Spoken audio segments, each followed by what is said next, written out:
Hello बच्चों, स्वागत है आपका डॉक्टर एवी बालिका के ऑनलाइन क्लासेस में।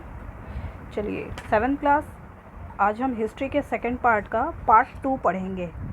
ठीक है, इससे पहले तक हमने टॉपिक कवर कर चुके थे। अब हम पार्ट 2 में शुरुआत करते हैं। चलिए पार्ट 2 में कहाँ से हम शुरुआत करना है हमें? उरेर से तंजावुर तक। ठीक है, दिख रहा होगा आपको। इसमें क्या है, क्वेश्चन पूछा जा रहा है, चोल वंश सत्ता में कैसे आई। देखो, था क्या, उड़ियार के चोल वंशीय प्राचीन मुखिया परिवार के एक विजालय ने क्या किया, 9वीं सदी के मध्य में मुटियारों को हराकर इस डेल्टा पर कब्जा कर लिया। ठीक है, कावेरी नदी के डेल्टा पर कब्जा कर लिया। उसने वहाँ तंजावुर शहर और निशुम्भुदिनी देवी का मंदिर बनवाया। फिर किसके विजालय के वंशजों ने पड़ोसी इलाकों को जीता और उसने अपने राज्य में मिला लिया। इस तरह से धीरे धीरे क्या हुआ, विजालय यानी चोल वंश का जो था वो साम्राज्य धीरे धीरे बढ़ता चला गया। चोल वंश का जो सबसे शक्तिशाली राजा था वो थे कौन? राज प्रथम, है ना। वो सबसे शक्तिशाली राजा था। उसने अपने समय में काफ़ी विस्तार किया अपने साम्राज्य का। उसके साम्राज्य का जो विस्तार हुआ था वो 1985 में राजा बना और उसके बाद अपने साम्राज्य का विस्तार कर लिया।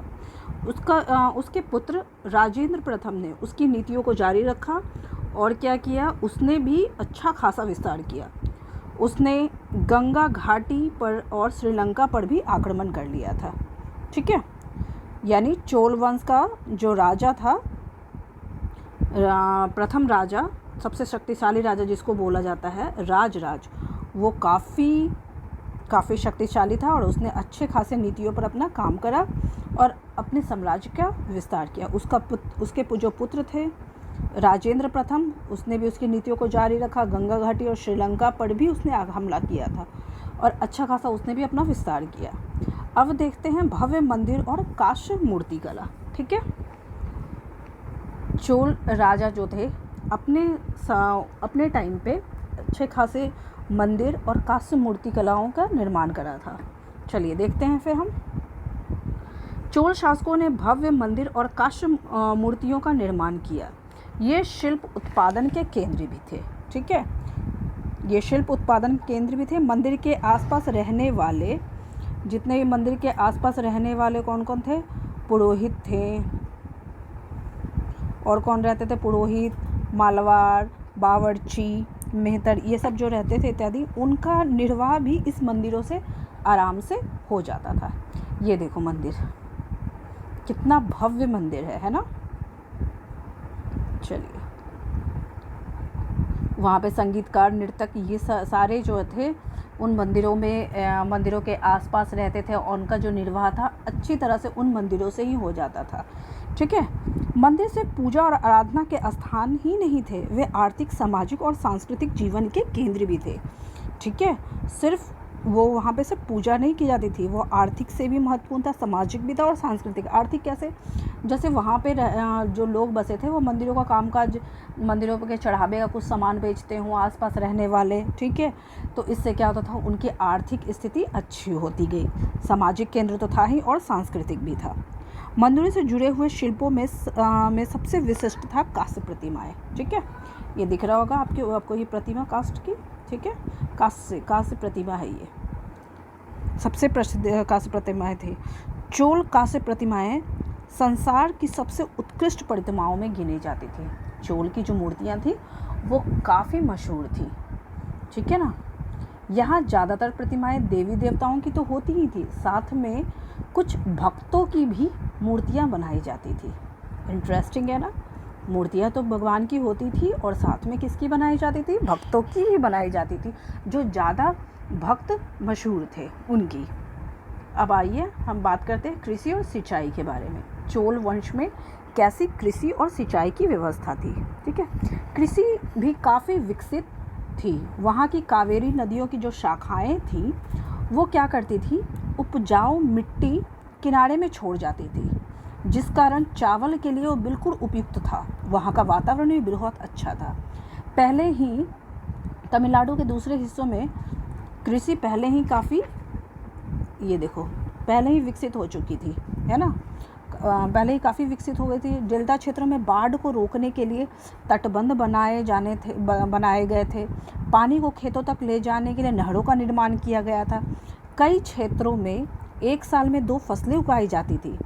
उस समय एक साल में क्या होता था, 2 फसलें तक उगाई जाती थी। कई जगह पर कृत्रिम रूप से सिंचाई की जाती थी। ठीक है, उस समय भी कृत्रिम रूप से सिंचाई होने लगी थी। बारिश का पानी सरोवर में जमा करते थे। श्रम और संसाधनों की व्यवस्था की गई थी। रख रखाव के सही तरीके किए जाते थे। यानी हम कह सकते हैं कि वहाँ पे जो था कृषि की व्यवस्था वो बिल्कुल अच्छी थी, बिल्कुल अच्छी थी। लोग श्रम संसाधनों की व्यवस्था पर भी ध्यान रखते थे। हर चीज़ यहाँ तक कि उसके भंडारण का भी सही तरीके से ध्यान रखते थे। अब आता है हमारा टॉपिक साम्राज्य का प्रशासन। वो उस टाइम वहाँ का जो प्रशासन था वो किस प्रकार का था। ठीक है, देखो, किसानों की जो बस्तियाँ थी उसको वो क्या कहलाती थी, उड़ कहलाती थी। उनको क्या कहते थे, उड़। ये 1 नंबर एक क्वेश्चन में आपको आ सकता है कि उड़ क्या था। तो किसानों की बस्तियों को हम क्या कहते हैं, उड़।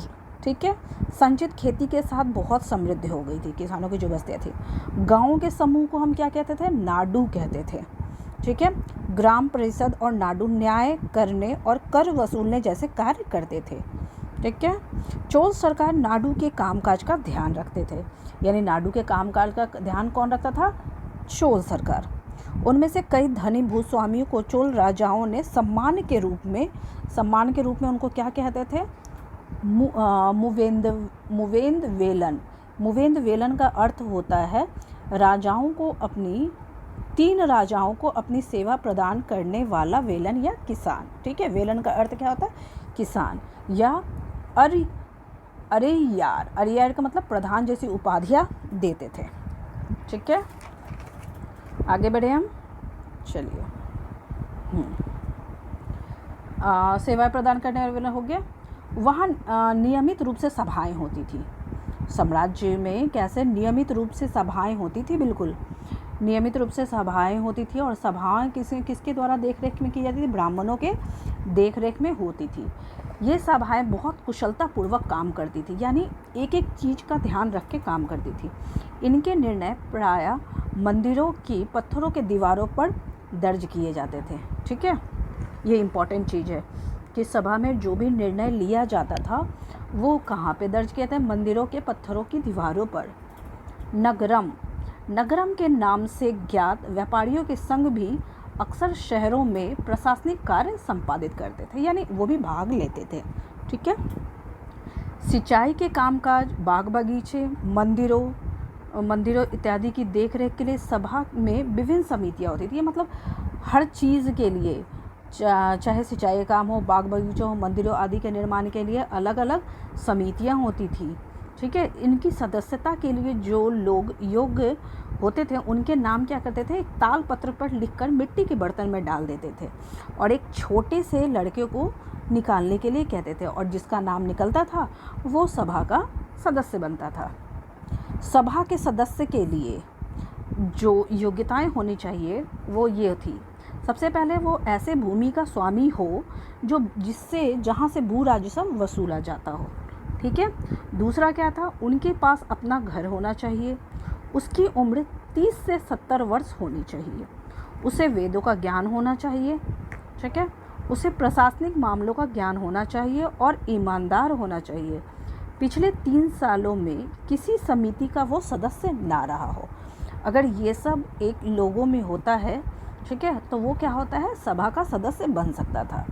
ये थी उनके साम्राज्य के प्रशासनिक हालत। ठीक है, यहाँ पर हमारा ये चैप्टर समाप्त होता है। अब हम अगले चैप्टर में मिलते हैं।